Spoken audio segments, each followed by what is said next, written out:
Welcome to my YouTube channel target points at the target. तो मैं आपका आज वेलकम करता हूं और मैं आज क्लास 10th का सेकंड चैप्टर जो है साइंस का क्लास 10th का सेकंड चैप्टर केमिस्ट्री का है आपका अम्ल क्षारक तथा लवण, उसको मैं आज इस वीडियो में डिस्क्राइब करूंगा। मैं इसकी 2-3 वीडियो में अपलोड करूंगा क्योंकि ज़्यादा बड़ा मैं वीडियो चाहना नहीं चाह रहा हूँ। तो मैं 10-15 मिनट की दो वीडियो या 3 वीडियो में इसको मैं बांट दूंगा, ठीक है। तो आपके ऊपर ज़्यादा ओवरलोड भी ना, क्योंकि आप ज़्यादा 40-45 मिनट का वीडियो रहेगा तो आप देखना पसंद भी नहीं करेंगे। तो इसलिए मैं इसे छोटे छोटे टुकड़ों में क्या कर दे रहा हूँ, उसको ब्रेक कर दे रहा हूँ, ठीक है। तो चलिए वीडियो को लंबा नहीं करते, स्टार्ट करते हैं चैप्टर को। ठीक, देखिए क्लास 10th का जो सेकंड चैप्टर है अम्ल क्षारक और लवण, ठीक है। देखिए सबसे पहले इसमें अम्ल क्या होता है, क्षारक क्या होता है, लवण क्या होता है, इस चीज की यदि हम जानकारी ले लेंगे तो इस चैप्टर का जो नाम है उसके बारे में जानकारी ले लेंगे तो फिर हम इस चैप्टर में क्या क्या है पढ़ सकते हैं। तो मैं आपको बता देता हूँ इस चैप्टर में हमें क्या क्या पढ़ना है। हमें अम्ल क्या होता है, क्षारक क्या होता है, लवण क्या होता है, सूचक क्या होते हैं, ठीक है, और सूचक कितने प्रकार के होते हैं। उसके बाद आपको अम्ल क्षार और लवण के अम्ल क्षार के जो रासायनिक गुण उपयोग पढ़ने हैं, और उसके बाद कुछ लवण है उन लवण को भी पढ़ना है, ठीक है। 4-5 लवण है उनको पढ़ना है। तो मैं अभी इस वीडियो में मैं बड़ा करने के लिए इसको नहीं बता रहा हूँ, ठीक है। चलिए तो ये वीडियो स्टार्ट करते हैं। देखिए अम्ल क्या होता है, क्षारक क्या होता है। हमने दोनों तरफ एक लाइन खींच ली है और इधर अम्ल लिखा है, इधर क्षारक लिख दिया ना। तो देखिए इसकी परिभाषा को भी आप लिख भी सकते हैं, ठीक है, या फिर स्क्रीनशॉट भी ले सकते हैं। तो चलिए वीडियो को स्टार्ट करते हैं। तो देखिए सबसे पहले अम्ल क्या होता है और क्षारक क्या होता है। अम्ल को इंग्लिश में बोलते हैं एसिड और क्षारक को बोलते हैं बेस। दोनों को एक साथ हम लेकर चलेंगे क्योंकि बहुत सारी चीजें जो दोनों में कॉमन मिलेंगे, ठीक है। देखिए अम्ल स्वाद में खट्टे होते हैं। अम्ल क्या होते हैं, स्वाद में खट्टे होते हैं। मतलब जो भी खट्टे पदार्थ होते हैं बस क्या होते हैं, अम्ल होते हैं। ऐसे भी नहीं कि सारे के सारे जो भी खट्टे पदार्थ है उसमें अम्ल हो, ठीक है। तो अम्ल क्या होते हैं कि जो स्वाद में खट्टे होते हैं उन्हें क्या कहते हैं, अम्ल कहते हैं, ठीक। दूसरा, ये नीले लिटमस को लाल में बदल देते हैं। ये नीले लिटमस को किस में बदल देते हैं, लाल में बदल देते हैं। मतलब कि लिटमस पेपर आता है, एक होता है लिटमस पेपर, वो यदि वो नीला रहेगा तो उसको लाल में बदल देगा, ठीक। यदि वो लिटमस पेपर लाल रहेगा तो वो लाली में रहेगा, उसको बदल नहीं पाएगा ना। मतलब कि यदि मान लीजिए कोई अम्ल है, ये यहाँ पे हम ये लिटमस पेपर डाल दिए, ठीक है। तो यदि वो नीला है लिटमस पेपर है तो ये पूरा का पूरा चीज क्या हो जाएगा, रेड हो जाएगा, लाल हो जाएगा, ठीक है। और ये ब्लू ही रहेगा, ठीक। मतलब ये नीला ही रहेगा, लेकिन यहाँ का पार्ट जो क्या है वो इसमें किसी अम्ल में ये क्या है, एसिड है, डुबोया हुआ है, तो ये क्या हो जाएगा आपका क्या, ये रेड हो जाएगा, ठीक है। तो नीले लिटमस को लाल में बदल देते हैं। लेकिन यदि वो पेपर जो होगा लिटमस पेपर लाल रहेगा तो उसमें कोई भी परिवर्तन नहीं होगा, ठीक। तीसरा देखिए, ये जलीय विलयन में H+ आयन देते हैं। H+ आयन से मतलब जमा का मतलब देते हैं। यदि किसी भी अम्ल में यदि जल डाला जाए तो उसमें से H+ आयन निकलते हैं। उसमें से क्या निकलते हैं, H+ आयन निकलते हैं। जैसे कुछ एग्जांपल्स देते हैं, जैसे एग्जांपल्स हैं HCl हाइड्रोक्लोरिक एसिड, H2SO4 सांड सल्फ्यूरिक एसिड, CH3 COO इसको बोलते हैं एसिटिक एसिड, ठीक है। अब देखिए ये सब तो लेबोरेटरी वाले हैं, हम दैनिक जीवन में जो यूज करते हैं उनको देखते हैं। जैसे नींबू को आपने देखा होगा, नींबू को जो नींबू होता है वो स्वाद में खट्टे भी होते हैं, ठीक है। और यदि जो नींबू होता है, मान लीजिए नींबू का टुकड़ा है, तो लिटमस पेपर यदि हम इसके रस की तरफ ले जाएंगे तो वो नीले लिटमस को किसमें बदल देगा, लाल में बदल देता है, और उसमें से H+ आयंस भी निकलते हैं। तो ये आपका क्या हो गया, ये मैंने दैनिक जीवन का एक एग्जांपल आपको लेकर दिखाया, ठीक है। अब देखिए अम्ल में 2 चीज वर्ड आते हैं, एक सांद्र अम्ल क्या होता है, दूसरा तनु अम्ल क्या होता है, ठीक है। तो सांद्र का मतलब देखो, सांद्र का मतलब होता है अधिक। किसी चीज में यदि किसी की मात्रा अधिक हो तो उसको बोलते हैं सांद्र। जिसने बोलते हैं ये बहुत गाढ़ा है, सांद्र का मीनिंग मतलब समझ लो आम भाषा में गाढ़ा उसको बोलते हैं, मतलब बहुत ज्यादा है उसकी मात्रा। तो देखो सांद्र और तनु का मतलब होता है कमजोर। तनु का मतलब क्या होता है, कमजोर, मतलब उसकी मात्रा उसमें क्या है, कम है, ठीक। तो सांद्र अम्ल मतलब, सांद्र मतलब क्या हमने बताया कि अधिक है, अम्ल मतलब अम्ल की मात्रा, ठीक। तो देखिए जिसमें अम्ल की मात्रा अधिक हो और जल की अल्प मात्रा हो, मतलब कि जिसमें अम्ल की मात्रा अधिक हो तथा जल की कम मात्रा हो उसे बोलते हैं सांद्र अम्ल। हमने नाम से ही बता दिया था, ठीक है। जिसमें अम्ल की मात्रा अधिक हो और जल की मात्रा कम हो उसे बोलते हैं सांद्र अम्ल, ठीक। दूसरा है तनु अम्ल। तनु अम्ल क्या होता है, हमने बताया कि तनु मतलब कमजोर यानी कि कम, अम्ल का मतलब अम्ल मतलब जिसमें अम्ल की मात्रा कम हो। देखिए पहले वाले में क्या था, अम्ल की मात्रा अधिक था, लेकिन दूसरे वाले में क्या है, अम्ल की मात्रा कम है। मतलब जिसमें अम्ल की मात्रा कम हो तथा जल की मात्रा अधिक हो उसे बोलते हैं तनु अम्ल। ये दोनों एक दूसरे में परिवर्तित हो सकते हैं। कैसे, देखिए सांद्र अम्ल है, इसमें यदि हम ज्यादा पानी मिला दें तो वो तनु अम्ल में बदल सकता है, क्योंकि तनु अम्ल में क्या होता है, जल की मात्रा अधिक होती है। और तनु अम्ल में से यदि जल को वाष्पीकृत कर दे तो वो सांद्र अम्ल में परिवर्तित हो सकता है, क्योंकि उसमें से जल की मात्रा निकल जाएगी तो अम्ल क्या होगा, उसमें अधिक होगा। ठीक है, आइए आप बात करते हैं क्षारक पे, ठीक, जिसको इंग्लिश में बोलते हैं बेस। देखिए ये स्वाद में कड़वे होते हैं, ये क्या होते हैं, बिटर होते हैं, मतलब टेस्ट में क्या होते हैं, ये बिटर होते हैं, यानी कि कड़वे स्वाद में होते हैं। यदि इनको हम चखें तो बहुत हमें कड़वा लगेंगे। ठीक है, कड़वा। ठीक, और दूसरा है ये लाल लिटमस को नीले में बदल देते हैं। अब देखिए ये नीले लिटमस को लाल में बदल रहे थे, बट ये लाल लिटमस को किस में बदल रहे हैं, नीले में बदल दे रहे हैं। ठीक है, तो ये इसका कॉमन हो गया। अरे सॉरी, इन दोनों में थोड़ा सा हुआ मिला, ये नीले लिटमस को लाल में बदल रहा है, ये लाल लिटमस को नीले में बदल रहे हैं। ठीक, यदि नीला लिटमस पेपर रहेगा तो वो नीला नहीं रहेगा, ऐसी कोई बात नहीं कि वो बदल जाए। ठीक, ये बट यदि लाल रहेगा तो वो नीले में बदल जाएगा। तीसरा है ये जेली विलयन में OH आयन देते हैं, मतलब कि किसी क्षार में यदि जल मिलाया जाए तो उसमें से OH आयन निकलते हैं। जैसे एग्जांपल्स कई सारे हैं, जैसे sodium hydroxide NaOH, potassium hydroxide KOH, ammonium hydroxide NH4OH। ठीक है, जैसे ये तो लेबोरेटरी वाले हो गए। प्रयोगशाला में हम कुछ दैनिक जीवन में जो यूज करते हैं, जैसे कि सोप देखे होंगे आप लोग। ठीक, आप लोग सोप रोज देखे होंगे, उसमें NaOH भी होता है और KOH भी होते हैं। ठीक है, तो जो NaOH होता है सोप होता है। यदि इसमें जो ये मान लीजिए जो लाल लिटमस पेपर, ये पूरा का पूरा क्या है, रेड है, पूरा पूरा क्या है, रेड लिटमस पेपर है। यदि इसमें डालेंगे तो ये इतना वाला पार्ट जो हो जाएगा वो कैसा हो जाएगा, ब्लू हो जाएगा। कैसा हो जाएगा, ब्लू। और ये सब क्या होंगे, रेड ही रहेंगे। इतने जितने भी पार्ट है कि सभी क्या होंगे, रेड रहेंगे। ठीक है, ये हो गया। अब देखिए बच्चे बहुत कंफ्यूज होते हैं कि सर क्षारक क्या होता है, क्षार क्या होता है। तो देखिए क्षारक और क्षार में बहुत ही कॉमन सा डिफरेंस है, लेकिन आप इसको मेरे हिसाब से आप इसको समझ जाएंगे तो आप कभी भी क्षारक और क्षार में कंफ्यूज नहीं होंगे।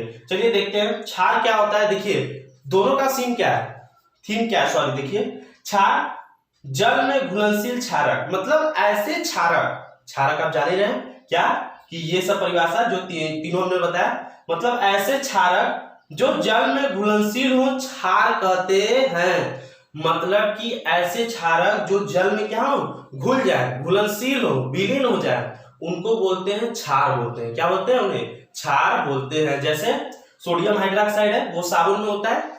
साबुन को जब हम पानी में घोलते हैं तो वो पूरी तरीके से घुल जाते हैं ना, तो इसका मतलब कि साबुन क्या है, वो क्षार है। क्या है, वो क्षार है। लेकिन उसका हमने किसमें यूज किया, क्षारक में। तो मतलब क्षारक, सभी जो क्षारक होते हैं वो क्षार हो सकते हैं, लेकिन सभी क्षार जो होते हैं वो क्षारक नहीं हो सकते हैं। ठीक है, तो ये थोड़ा सा था। क्षार क्या होते हैं कि मतलब ऐसे क्षारक जो जल में घुल जाए उसे क्षार कहते हैं। बेटा आप कभी भी ऐसे मत लिखिएगा कि कभी भी आपको जैसे क्षार दे दिया जाए तो उसकी परिभाषा वही लिख दे, क्षारक दे दिया जाए तो उसकी भी परिभाषा वही। तो आपको कभी भी ये चीज नहीं करना है। क्षार का पूछेगा तो ये लिखना है और क्षारक का पूछेगा तो ये लिखना है। ठीक है, तो मेरे हिसाब से आपको अम्ल और क्षारक में कोई डिफरेंस मतलब पूरी तरीके से समझ में आ गया होगा। चलिए मैं अब आगे मैं बात करता हूँ अम्ल और क्षारक के रासायनिक गुणधर्म के बारे में।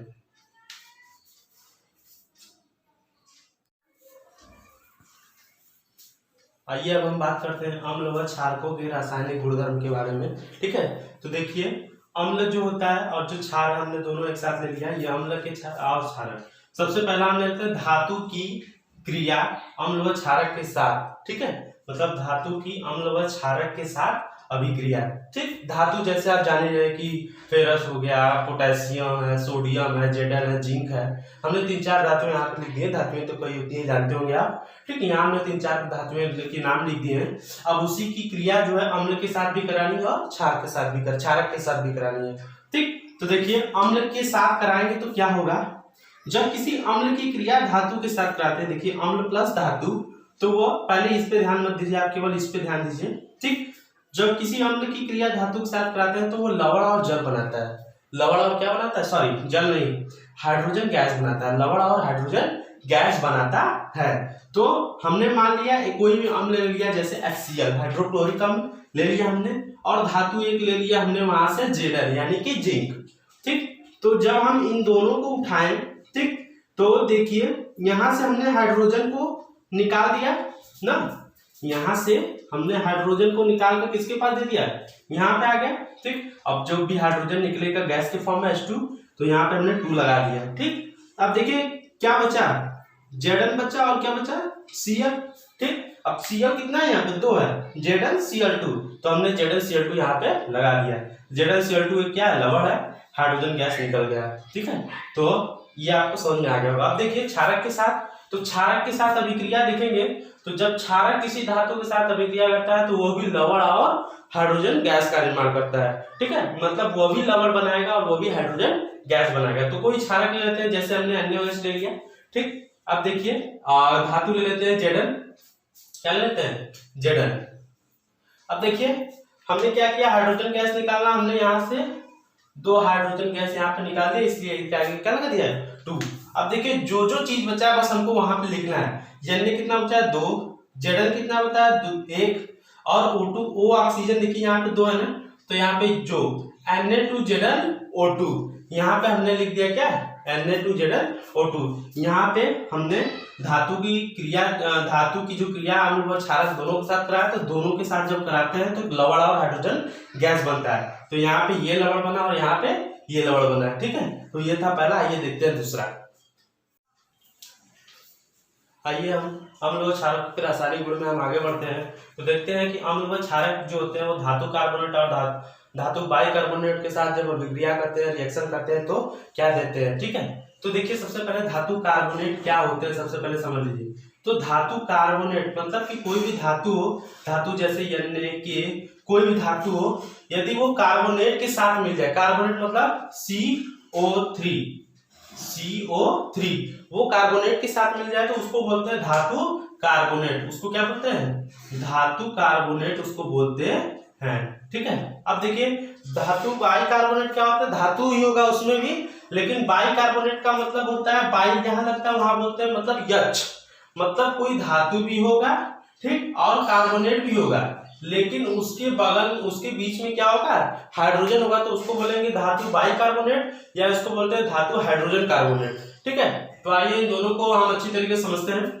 देखिए जब अम्ल धातु कार्बोनेट के साथ अभी हमने दोनों को बांट दिया है। ठीक है, तो अम्ल जब धातु कार्बोनेट मतलब धातु और उसमें केवल कार्बोनेट हो, धातु कार्बोनेट, हाइड्रोजन उसमें ना हो, तो उसके साथ अभिक्रिया, तो देखिए जब अम्ल और धातु कार्बोनेट एक दूसरे से कंबाइन होते हैं, जब रिएक्शन करते हैं, तो लवण और कार्बन डाइऑक्साइड और जल का निर्माण करते हैं ना, लवण का निर्माण करते हैं, जल का निर्माण करते हैं, और कार्बन डाइऑक्साइड गैस का निष्कासन करते हैं। ठीक है, अब देखिए जैसे हमने एग्जांपल देख लेते हैं, तो अम्ल मान लीजिए हमने HCl ले लिया, और धातु कार्बोनेट हमने Na2CO3 ले लिया। ठीक है, सोडियम कार्बोनेट, तो Na2CO3 जब इसके साथ रिएक्ट हुआ तो हमारा सोडियम क्लोराइड एक लवण बना है। क्या बना है, सोडियम क्लोराइड लवण। यहाँ से देखिए CO3 है, इसको CO2 निकाल दीजिए।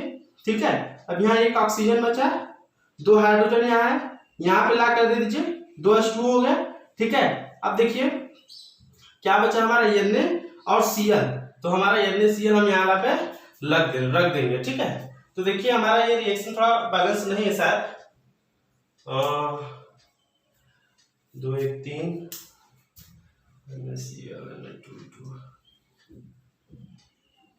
यहाँ हम 2 लगा देंगे तो ये रिएक्शन हमारा बैलेंस हो जाएगा, क्योंकि सोडियम 2 है, क्लोरीन 2, ठीक है, कार्बन हमारा 1 है, कार्बन 1 है, ऑक्सीजन हमारा 3 है, सब बैलेंस। ठीक, तो हम क्या करते हैं कि जब कोई अम्ल जो होता है वो धातु कार्बोनेट के साथ अभिक्रिया करते हैं, लवण, जल और कार्बन डाइऑक्साइड गैस देता है। तो हमने एक अम्ल ले लिया, ठीक, और हमने एक धातु कार्बोनेट ले लिया, जब इसकी अभिक्रिया कराए तो क्या मिला हमें, लवण मिला, कार्बन डाइऑक्साइड गैस और जल मिला। ठीक है, अब देखिए जब कोई अम्ल धातु बाइकार्बोनेट के साथ यानी कि धातु हाइड्रोजन कार्बोनेट के साथ अभिक्रिया, दोनों का नाम एक ही है, कंफ्यूज नहीं होना है। तो धातु बाइकार्बोनेट के साथ अभिक्रिया जब करता है तो क्या होता है कि जब कोई अम्ल धातु बाइकार्बोनेट के साथ अभिक्रिया करे तो सेम फेज, वहां भी लवण, कार्बन डाइऑक्साइड गैस और जल का निर्माण होगा। ठीक है, अब देखिए अम्ल हमने जैसे HCl ले लिया, ठीक, धातु bicarbonate NaSCO3 sodium hydrogen carbonate ले लिया। ठीक है, यहाँ पे हमने कहा था कि केवल हाइड्रोजन आ जाएगा तो उसको बोल देंगे धातु बाइकार्बोनेट। अब देखिए ये दोनों जब मिले, ठीक है, तो एक लवण बना है NaCl और कार्बन डाइऑक्साइड गैस और H2O जल। आपको केवल ये चीज याद रहेगी तो आप किसी भी रिएक्शन को इजीली कर सकते हैं। हमने कार्बन डाइऑक्साइड और वाटर को निकाल दिया, तो जो बचा था हमने यहाँ पे क्या कर दिया, इसको लिख दिया। ठीक है, तो ये था धातु बाइकार्बोनेट के साथ अभिक्रिया। अब क्षारक जो होता है वो धातु क्या होता है, तो हमने एक यहाँ पॉइंट लिखा है कि क्षारक जो होते हैं, सॉरी क्षारक ना, जो क्षारक होते हैं वो धातु कार्बोनेट और धातु बाइकार्बोनेट के साथ अभिक्रिया नहीं करते हैं। मतलब ये केवल अम्ल के साथ अभिक्रिया करते हैं, क्षारक के साथ अभिक्रिया नहीं करते हैं। ठीक है, तो आइए हम आगे तीसरा पॉइंट इसका देखते हैं, रासायनिक गुण। आइए अब हम आगे बढ़ते हैं और अम्ल व क्षारकों के रासायनिक गुण में तीसरा पॉइंट देखते हैं। सॉरी, देखिए जब हम यहाँ तीसरा पॉइंट देखेंगे, ठीक है, तो अम्ल व क्षारक, तो हमने देखा कि अम्ल व क्षार कैसे कैसे अभिक्रिया करते हैं। उसी में नेक्स्ट पॉइंट है कि अम्ल और क्षारक की परस्पर अभिक्रिया। मतलब अम्ल और क्षारक ऐसे भी हैं जो एक दूसरे के साथ भी क्या करते हैं, अभिक्रिया करते हैं, एक दूसरे के साथ भी कंबाइन होते हैं। तो हम उसको देखते हैं क्या होता है कि जब अम्ल और क्षार एक दूसरे से मिलते हैं तो लवण और जल का निर्माण करते हैं। किसका किसका, लवण और जल का निर्माण करते हैं। तो उसको बोलते हैं क्या, अम्ल व क्षारक के साथ अभिक्रिया। मतलब हमने कोई अम्ल ले लेना है, हमने अम्ल ले लिया, कोई क्षारक NaOH ले लिया। अब देखिए लवण जल निकालना था, हमने यहाँ से हाइड्रोजन, 2 हाइड्रोजन 1 ऑक्सीजन निकाल दिया। क्या बचा, NaCl, हमने NaCl यहाँ पे लाकर रख दिया। मतलब ये लवण हो गया, ये क्या हो गया, जल, ये क्षारक और ये अम्ल। मतलब कि जब भी अम्ल क्षारक के साथ परस्पर अभिक्रिया करेगा तो लवण तथा जल का निर्माण करेगा। अब देखिए इस अभिक्रिया को कुछ और नाम से भी जानते हैं। हमने यहाँ पे लिखा उदासीनी अभिकरण, उदासीनीकरण अभिक्रिया, इसको न्यूट्रलाइजेशन रिएक्शन भी बोलते हैं। तो देखिए इसमें क्या होता है कि जब ऐसी रासायनिक अभिक्रिया है जिसमें अम्ल क्षारक के साथ अभिक्रिया करके लवण तथा जल का निर्माण करता है, लवण तथा जल का निर्माण करता है, उदासीनीकरण अभिक्रिया कहलाता है। इस उदासीनीकरण में न तो अम्ल का H+ रह जाता है, न तो OH का OH- रह जाता है, दोनों के दोनों उदासीन हो जाते हैं। इसलिए इस अभिक्रिया क्या बोलते हैं, उदासीनीकरण अभिक्रिया करते हैं। तो एक बार फिर से देखते हैं उदासीन अभिकरण क्या होता है। अभिक्रिया वह रासायनिक अभिक्रिया जिसमें अम्ल और क्षारक एक दूसरे से क्रिया करके लवण तथा जल का निर्माण करते हैं, उदासीनीकरण अभिक्रिया कहलाता है। आइए हम नेक्स्ट देखते हैं। आइए अब हम देखते हैं अम्ल व क्षारक के रासायनिक गुण में। ठीक है, हम आगे बढ़ते हुए देखते हैं कि लास्ट है हमारा अम्ल के साथ धात्विक ऑक्साइड की अभिक्रिया। ठीक है, अम्ल के साथ धात्विक ऑक्साइड की अभिक्रिया। अब देखिए धात्विक ऑक्साइड क्या होता है, सबसे पहले ये समझ लेते हैं धात्विक ऑक्साइड क्या होता है। देखिए धात्विक का मतलब धातु, ठीक है, धात्विक का मतलब क्या है, धातु हो ना, धात्विक का मतलब क्या, धातु हो, और ऑक्साइड मतलब ऑक्साइड हो।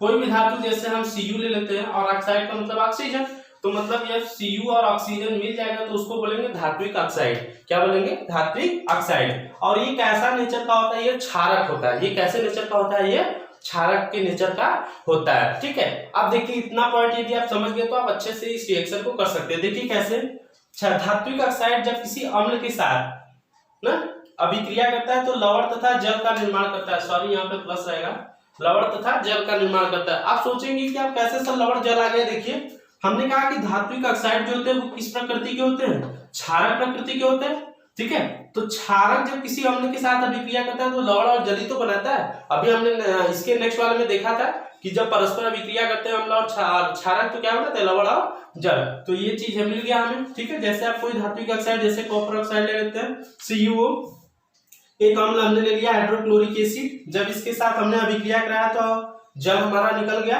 और CuCl हमारा यहाँ पे एक लवण का निर्माण हो गया। तो हमारा जो अम्ल है वो धात्विक ऑक्साइड के साथ अभिक्रिया किया। ठीक, अब नेक्स्ट देखिए पांचवा, क्षारक के साथ अधात्विक ऑक्साइड की अभिक्रिया।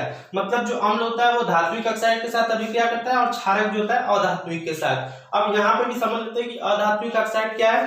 अधात्विक मतलब अधातु, क्या है इसका मतलब अधातु, और ऑक्साइड का मतलब ऑक्साइड। अधातु जैसे हम कोई भी ले लेते हैं, जैसे कार्बन ले लिए। ठीक है, कार्बन हमारा क्या है, अधातु है। ठीक, और ऑक्सीजन हमने लिया O2, तो CO2 हमारा क्या हो गया, कार्बन डाइऑक्साइड हो गया।